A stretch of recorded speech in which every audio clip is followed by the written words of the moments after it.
Hi friends, আমার চ্যানেলে আপনাদেরকে সবাইকে স্বাগত। আজকে বানাবো আমি মাশরুম মশলা। সেই জন্য দেখুন, মাশরুমটাকে একটু নোংরা আছে, খুব ভালো করে আমি এটাকে কিন্তু ধুয়ে নিচ্ছি।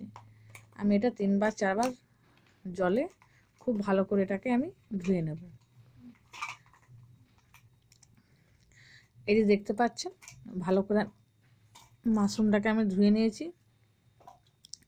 আর একটা মাশরুম আমি 4 ভাগ করেছি, আপনারা 2 ভাগও করতে পারেন। আমি 4 ভাগ করে নিয়েছি, খুব ভালোভাবে এটাকে আমি ধুয়ে নিয়েছি। এদিকে আলুটা আমি ডুমো ডুমো করে কেটে নিয়েছি।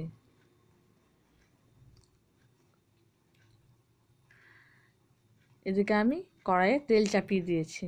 কে কে মাশরুম খেতে ভালোবাসেন অবশ্যই জানাবেন কমেন্ট করে।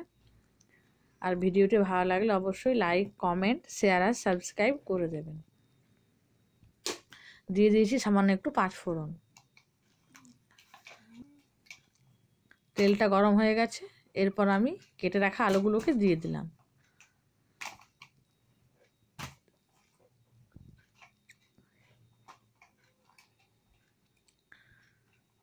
আর রেসিপিটি একবার বানিয়ে দেখবেন বাড়িতে, খুবই টেস্টি হয়। এরপর দিয়ে দিলাম আমি স্বাদ মতো নুন।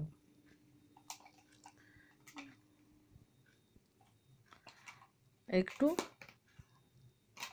নুনটাকে মিক্স করে নিলাম আলু ভালোভাবে। এরপর দিয়ে দিয়েছি আমি আন্দাজ মতো হলুদ। ভালো করে হলুদটাকেও আমি মিশিয়ে নিচ্ছি।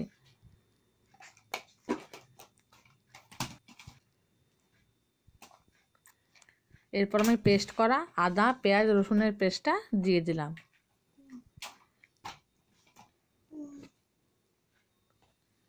ভালো করে এটাকে আমি মিক্স করে নিচ্ছি।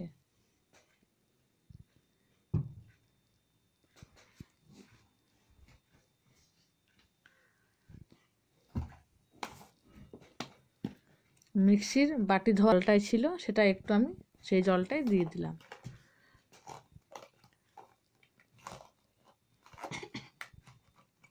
এরপর দিয়ে দিয়েছি আমি একটু লঙ্কার গুঁড়ো, আর দিয়ে দিয়েছি একটু আমি কাশ্মীরি লঙ্কার গুঁড়ো। এরপর ভালো করে আমি এটাকে ভেজে নিয়েছি। আর দেখুন, দিয়ে দিয়েছি আমি একটা টমেটো, আর দিয়ে দিলাম এখানে আমি ধনে জিরের গুঁড়ো। আলুটাকে কিন্তু আমি ঢাকা দিয়ে সেদ্ধ করে নেব। এই যে ভালো করে আমি একটু কষে নিচ্ছি এটা।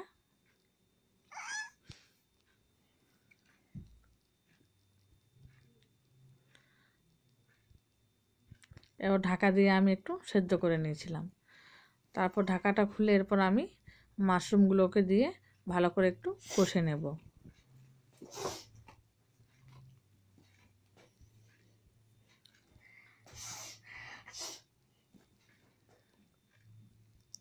ভালো করে এটাকে আমি কষে নিয়েছি। এরপর আমি দিয়ে দেব, আলুটা একটু সেদ্ধ হবে সেজন্য আমি আর একটু সামান্য আমি হাফ গ্লাসের মতো দিয়ে দিলাম। এবার আলুটা এই যে দেখুন আর একটু সেদ্ধ হবে মনে হচ্ছে।